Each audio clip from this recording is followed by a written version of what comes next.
C'est bon, tout le monde est prêt? Nickel. Alors, bonsoir à tous, je suis désolé, c'est moi qui passe juste avant les pizzas, donc vous avez encore 20-25 minutes et après c'est bon, si vous avez faim, ce sera bon. Donc l'idée de mon talk ce soir, c'est que je vais vous parler de trucs et astuces pour vos applications. Peut-être que vous les connaîtrez, peut-être que non, donc vous me direz ça à la fin. Éventuellement, avant de commencer, je vais quand même me présenter. Donc, je m'appelle Edouard Marquez et moi je suis freelance Android et Flutter. Et je m'occupe aussi de 2 newsletters, une sur Android, une sur Flutter. Donc si toutefois vous n'êtes pas abonné, n'hésitez pas, c'est gratuit. Et comme ne le dit pas l'expression, c'est pas parce que c'est gratuit que je vous espionne, parce que j'en ai totalement rien à faire. Si toutefois vous avez si vous voulez partager des articles en général, n'hésitez pas, c'est volontiers. Et en plus, moi ça me fait un peu moins de travail. Donc voilà, surtout n'hésitez pas, c'est gratuit comme je vous l'ai dit. En parallèle de ces newsletters, je m'occupe aussi d'une chaîne YouTube sur laquelle j'ai commencé il y a quelques semaines à faire une quotidienne tous les matins à partir de 7h. Donc autant vous dire que c'est un peu... Le réveil est un peu tôt pour ma part. Et donc en gros, j'essaye en 10 minutes de vous résumer l'actualité de la veille. Donc ça peut être des infos sur Android, des infos sur iOS, des gens qui racontent des conneries, bref, ça peut être plein de choses. Donc voilà, si vous voulez un peu le résumé de l'actu en 10 minutes tous les matins, eh bien c'est disponible, ça s'appelle DevCafé. Tout comme dans la présentation précédente, il va y avoir une licence JetBrains à gagner. Alors d'ailleurs, il faudra venir me voir pour la première, parce que c'est moi qui les donne, même si en vrai c'est JetBrains, mais c'est moi qui ai les codes. Donc, contrairement à tout à l'heure, à un moment de la présentation, il va y avoir un QR code. Dans ce QR code, il y a un texte, qui est une question. Et donc, l'idée, c'est que le premier qui répond le plus vite gagnera la deuxième je vais y arriver, licence. Voilà, merci beaucoup. Sachant que, bon, si on a gagné une première fois, on ne va pas gagner deux, ce sera un peu dommage. Ok, donc toutes ces parenthèses-là étant faites, on va pouvoir enfin enchaîner et commencer mon talk. Donc l'idée, c'est qu'aujourd'hui, finalement, si on regarde bien, il y a des applications Android et il y a des applications iOS. Et d'une manière générale, même, on a tendance à voir que les deux applications se ressemblent. Et typiquement, Flutter, React, rajoutez tous les noms que vous voulez, c'est plutôt fait dans ce sens-là. Et mon talk, c'est justement de vous dire, ok, les interfaces, elles peuvent être différentes, mais il y a quand même peut-être quelques spécificités, typiquement sur Android, c'est un peu l'objet de ce soir, que vous pouvez faire, qui sont vachement simples à mettre en place et qui vont faire que votre version Android, elle va être vraiment différente de la version iOS. Alors, juste avant de commencer, c'est la première fois que je donne ce talk, je donne 10 astuces, donc ce serait cool qu'à la fin, vous me disiez à peu près quel ratio vous connaissez versus vous ne connaissez pas, voire histoire si je me suis planté ou pas. Donc, première astuce, c'est le photo picker. Donc cette fonctionnalité-là, elle est disponible depuis Android 13. Et pourquoi est-ce qu'elle est intéressante? D'une part, elle vous évite de demander la permission, parce qu'aujourd'hui, si vous voulez accéder à des vidéos et à des photos, forcément, il faut demander la permission pour aller lire les fichiers. Sinon, potentiellement, vous allez passer par une lib externe. Et donc l'idée du photopicker, c'est plus aucune permission à demander à l'utilisateur, plus de dépendance vers une lib externe, et également pour l'utilisateur, ça va lui permettre d'avoir la même interface, peu importe l'application. Donc si on regarde à quoi ça ressemble, si vous n'êtes pas encore basculé sur Android 13, donc voilà à quoi ressemble le picker. Ici, il est en mode sélection multiple, et quand on va sélectionner, eh bien, ça donne ce truc-là. Alors pour ce qui est de l'implémentation, c'est ultra simple. Donc ce que vous voyez ici, c'est une activité. Donc l'idée, c'est que vous allez faire l'équivalent du Start Activity for Result, mais bon, comme vous le savez, ça a été déprécié pour on ne sait pas trop quoi. Donc là, vous faites grosso modo le Start Activity for Result et vous avez une URI qui va vous renvoyer potentiellement l'emplacement de l'image qui a été choisie. Donc là, on est en mode, si je veux choisir une seule image ou une seule vidéo. Il y a la même chose, mais si vous voulez en choisir plusieurs, sachant que quand vous en demandez plusieurs, vous pouvez donner une limite max si besoin. Donc ça, c'est disponible sur Android 13. Et la particularité, c'est que c'est rétrocompatible jusqu'à Android 4.4. Donc pour ça, il faut la dépendance qui s'appelle Activity sur Android X, et qui est d'ailleurs passée stable pas plus tard qu'hier. Et donc c'est rétrocompatible avec Android 4.4 grâce à l'intent qui s'appelle Action Open Document, que vous voyez ici. En gros, ça va aller ouvrir le file picker. Mais il y a une petite différence, donc 4.4 jusqu'à Android 10, ça va ouvrir le file picker. Mais Android 11, Android 12, ça va fournir la même interface, les mêmes fonctionnalités que sur Android 13, même pas besoin de se prendre la tête pour les permissions. Et là, vous allez vous dire, comment est-ce que c'est possible d'ajouter des nouvelles fonctionnalités à des versions qui sont déjà stables, en fait? Et ça, c'est possible grâce au projet qui s'appelle Mainline. Alors, je ne sais pas si vous connaissez, mais pour vous faire un peu d'historique, un des problèmes d'Android, c'est les failles de sécurité. Et comme vous le savez, quand Google corrige les failles, entre le moment où Google les corrige et le moment où les constructeurs les déploient, c'est un peu au petit bonheur la chance. Et donc l'idée de ce que s'est dit Google, c'est qu'ils allaient finalement rendre Android un peu modulable pour le rendre, pour pouvoir permettre de le mettre à jour à distance, on va dire ça dans cet ordre-là, et typiquement déployer des mises à jour via le Google Play. Donc c'est pour cette raison qu'ils ont découpé en plein de modules. Donc c'est le cas pour la partie média, c'est le cas pour la partie Bluetooth, bref, il y en a plein. Et de cette manière-là, ils peuvent non seulement l'utiliser pour déployer des correctifs, mais aussi des nouvelles fonctionnalités. Donc là, en l'occurrence, ce qui se passe, c'est que sur Android 11, Android 12, il y a des nouvelles API qui arrivent par ce mécanisme-là. Alors pour vous, comment est-ce que vous pouvez savoir si finalement l'utilisateur a accès à ces fonctionnalités? Donc là, mon code est relativement simple. Si je suis sur Android 13, ça marche. Si je suis sur Android 11 et 12, je vais demander quelle est la version des extensions. Donc ça, c'est des nouvelles API qui sont disponibles. Et donc, ce qu'il faut savoir, c'est si votre utilisateur n'a pas reçu la mise à jour des Play Services avec la nouvelle fonctionnalité, cette méthode-là, ça va leur dire que l'API est en version 1. Si toutefois, ça lui dit que c'est en version 2, auquel cas, vous avez accès au photopicker exactement comme sur Android 13. Voilà, donc ce mécanisme-là, il est finalement assez intéressant parce que ce n'est pas parce que maintenant il y a des nouvelles fonctionnalités sur, par exemple, Android 14 que Android 12 n'en bénéficie pas. Donc voilà, ce mécanisme-là est plutôt sympa. Donc voilà, vous savez maintenant, d'une part, qu'il faut utiliser le photopicker et en plus comment ça marche. Donc ça, c'était la première astuce. Rassurez-vous, je vais faire plus vite pour les autres. La deuxième, c'est ce qui s'appelle les tuiles et aussi les contrôles. Donc si vous avez un téléphone, voilà à quoi ça ressemble entre Android 7 et Android 10, sachant qu'ensuite ça a légèrement changé en termes d'interface, mais finalement c'est les mêmes fonctionnalités. Alors du coup, comment est-ce qu'on fait pour implémenter ça, sachant que là l'idée c'est que votre utilisateur, finalement vous allez pouvoir lui mettre un raccourci vers votre application directement dans ses notifications. Donc là vous êtes vraiment en train de le spammer, c'est un peu de la pub gratuite. Donc comment est-ce que vous pouvez implémenter ça? Et c'est extrêmement simple. Vous allez vous créer un service. Dans ce service, ce qui est important, c'est bien lui donner une icône et un libellé qui vont donc s'afficher dans l'écran. Et vous lui donnez l'intent filter qui est juste en dessous. Et ensuite, bien évidemment, il faut implémenter ce service. Et là-dessus, vous avez une méthode qui s'appelle onStartListening. Et dans celle-ci, elle est appelée quand on ajoute la tuile, non pas quand on l'ajoute, quand elle est créée. C'est une petite différence. Et donc là-dessus, potentiellement, dynamiquement, vous pouvez changer l'état, changer le texte. Bon, bref, vous pouvez faire ce que vous voulez. Pensez bien toutefois à appeler la méthode update, sinon il ne se passera rien du tout. Donc ça, c'est comment est-ce que vous définissez l'interface graphique de votre tuile. Et ensuite, en deuxième partie, comment est-ce qu'on fait pour interagir quand on clique. Donc là-dessus, vous allez pouvoir faire ce que vous voulez. Typiquement, lancer une activité, c'est tout à fait possible. Par contre, il ne faut pas appeler Start Activity tout court, mais Start Activity and Collapse. Pourquoi? Parce que si vous ne faites pas ça, en gros, l'activité se lance, mais vu que les notifications sont devant, vu que c'est en plein écran, en fait, l'utilisateur ne voit pas que derrière, l'activité s'est ouverte. Donc c'est pour ça que le end collapse dit je ferme les notifications s'il te plaît.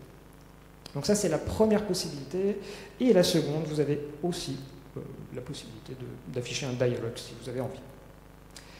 Mais le problème de ces tuiles, c'est que finalement, quand on est un utilisateur et qu'on installe une nouvelle application, à aucun moment, on ne sait qu'il y a l'application qui a rajouté des tuiles. Et voilà, on ne peut pas le deviner. Donc ça, c'est ultra mal foutu. Et sur Android 13, ce qui est désormais possible, c'est de dire à l'utilisateur tiens, mon application, elle propose une tuile, est-ce que tu veux l'ajouter? Donc cette fonctionnalité-là, elle est pareil, très simple à mettre en place. En termes de code, vous appelez ce qui s'appelle, parce que c'est nouveau, le status bar manager, et là-dessus, vous lui dites, vous faites un lien vers le service en question, et vous lui dites, voilà, est-ce que tu veux l'ajouter, sachant que vous avez un callback sur le back qui vous dit, est-ce que l'utilisateur a validé ou non? Et juste avant de terminer sur les tuiles, il y a également la notion de contrôle. Alors moi je m'étais un peu trompé au début. Donc une tuile, ça a juste 3 états possibles, actif, inactif et désactivé. Mais parfois, vous avez peut-être déjà vu que certaines tuiles avaient une sorte d'intervalle. Mais ces intervalles-là, ce ne sont pas des tuiles, c'est ce qu'on appelle des contrôles.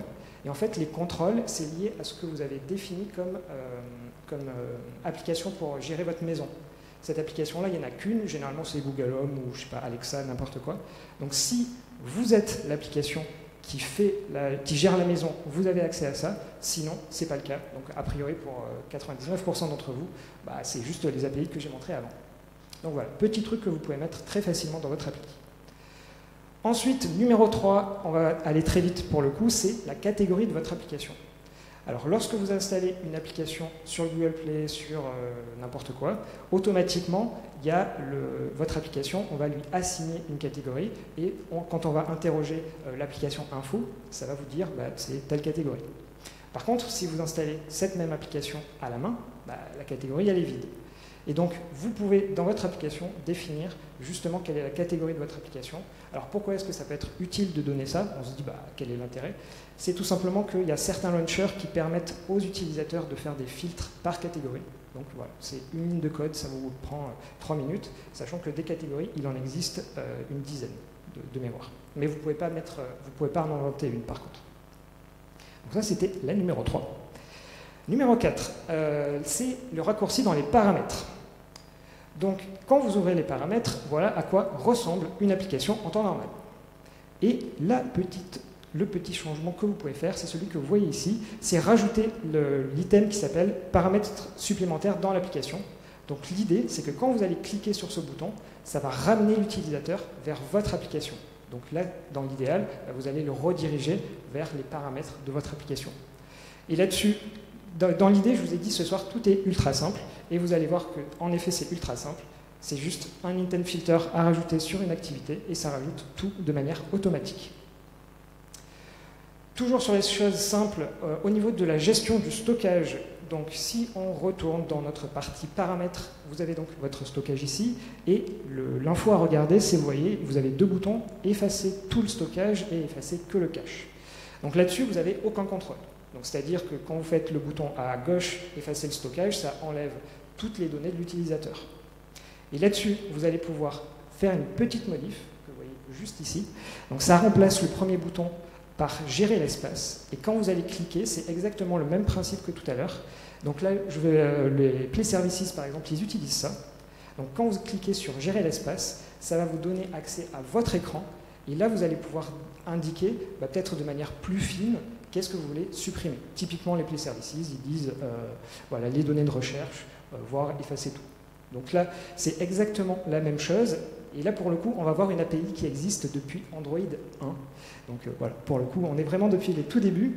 Alors jusqu'à présent, c'était des intent filters. Là, je ne sais pas pourquoi. C'est dans le tag application. Et simplement, donc ça s'appelle Manage Space Activity. Et ça va tout faire de manière automatique.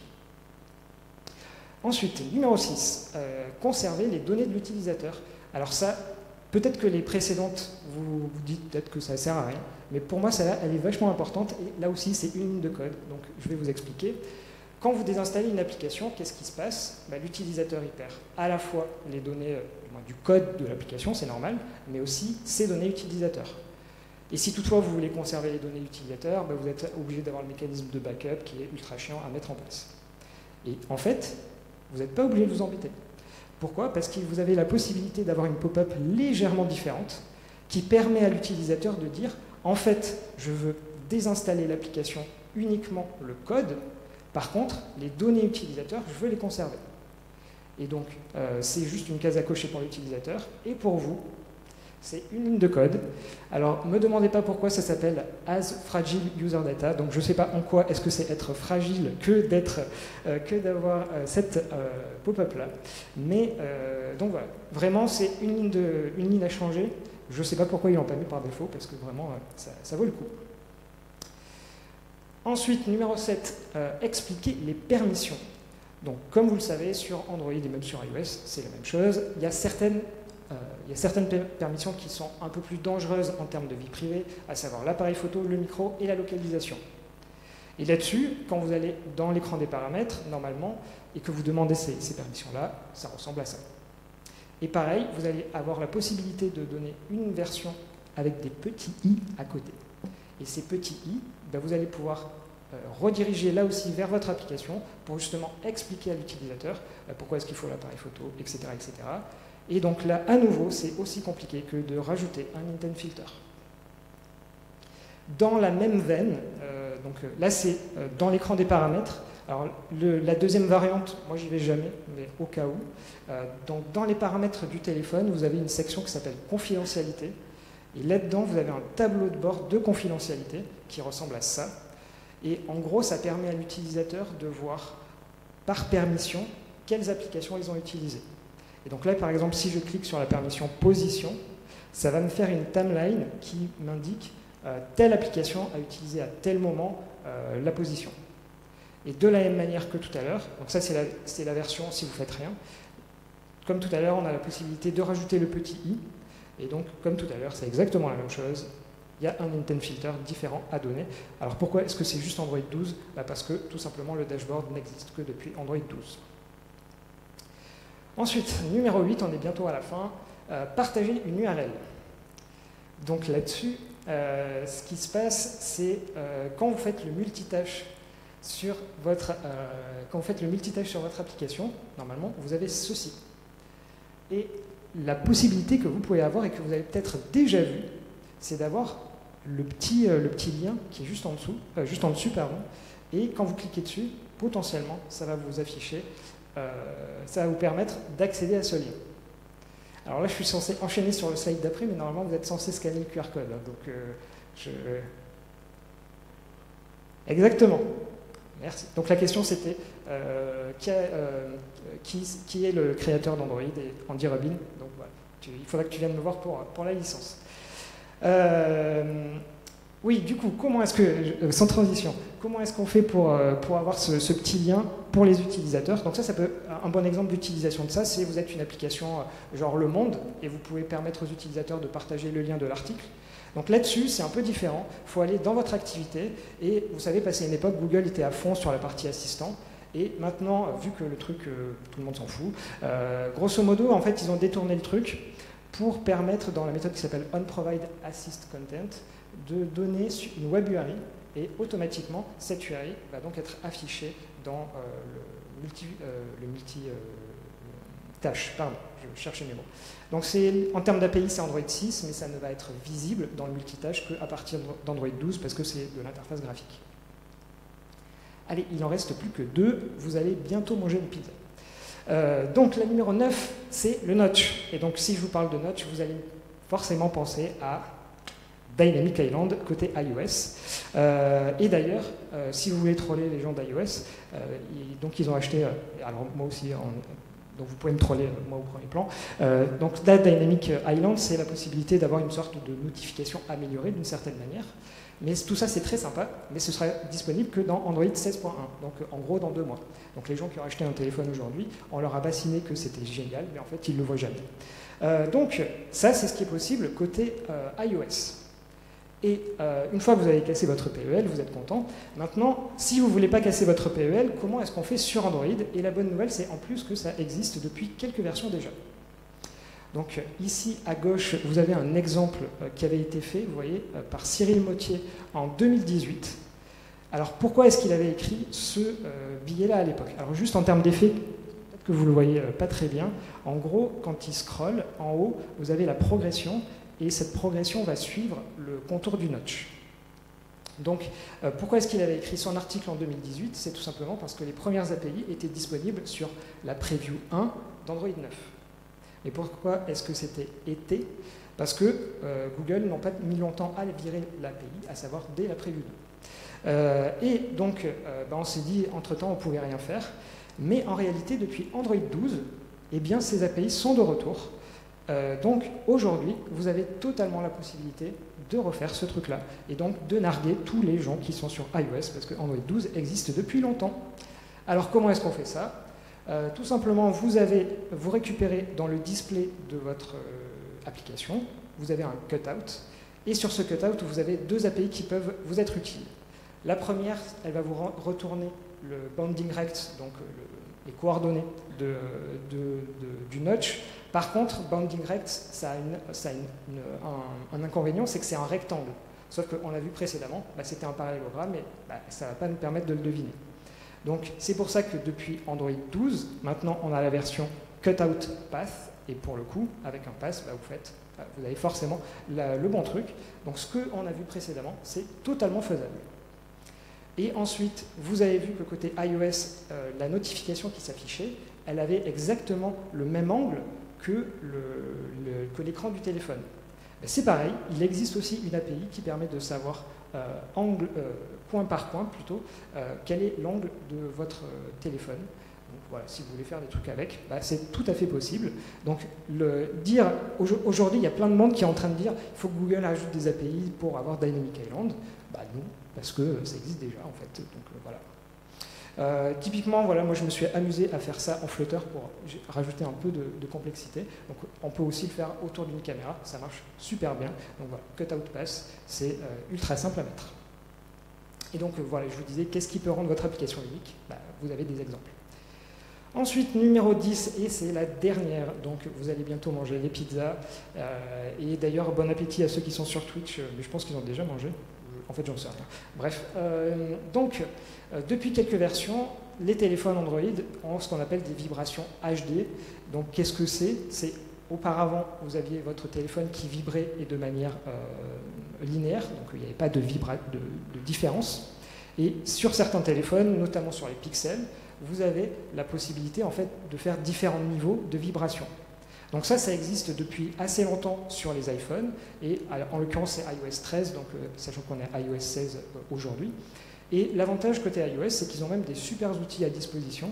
Typiquement, là c'est un outil qui permet, depuis son ordinateur, de faire les différentes fréquences, et ça permet de tester en direct comment ça fonctionne.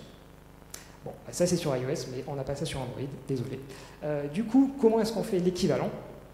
Cet équivalent est disponible depuis Android 11, et vous allez utiliser ce qui s'appelle Vibration Effect Composition, et à la main, vous allez devoir faire tous ces trucs-là. Donc vous allez grosso modo dire, c'est pas faux, c'est une faible intensité, tu attends, bref, vous avez compris le truc. Sauf que c'est un peu chiant, il ne faut pas se le cacher, parce que vous allez devoir tester, à mon avis, 1000 fois avant d'arriver au bon pattern. Donc ça, c'était sur Android 11, et pas plus tard que sur Android 12, il y a une manière de tricher. Et cette manière de tricher, c'est de donner un fichier audio.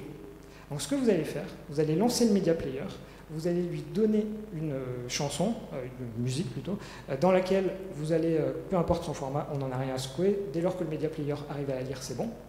Surtout, vous allez mettre le volume à 0, parce que sinon ça va le jouer à chaque fois. Et là-dessus, vous allez lier ce qui s'appelle l'Aptic Generator à ce Media Player. Et quand vous allez lancer player.start, votre téléphone va se mettre à vibrer en fonction des fréquences du fichier audio que vous aurez donné. Donc plutôt que d'écrire tout le truc à la main comme je vous l'ai montré tout à l'heure, c'est quand même plus simple de faire ça. En plus, généralement, vous allez refiler le bébé à quelqu'un. Donc voilà, c'est beaucoup plus simple de cette manière-là. Éventuellement, je peux vous le montrer, j'ai une démo, mais je pense qu'avoir un téléphone qui vibre, je pense que vous n'allez pas l'entendre. Donc au cas où, si vous voulez la démo, venez me voir ensuite. Et voilà, donc c'était les 10 petites astuces que je voulais vous présenter. Comme je vous ai dit au début, l'idée c'était de savoir combien vous en connaissiez ou pas. Alors, juste pour savoir parmi vous, qui en connaissait aucune, juste pour que je sache à peu près, non qui n'en connaissait zéro, qui en connaissait au moins une, ouais, au moins une, ouais, au moins deux, ok, au moins 3, 4, 5, 6. Bon, je ne vais pas faire jusqu'à la fin, mais bon, grosso modo, à peu près la moitié. Ok, ça me rassure que bon, j'ai trouvé des trucs que vous ne connaissiez pas. C'était l'objectif de ce talk. Et encore un coup, et encore un coup. Voilà, c'est donc terminé pour cette présentation. Je vous remercie d'être venu. Et si vous avez des questions, n'hésitez pas.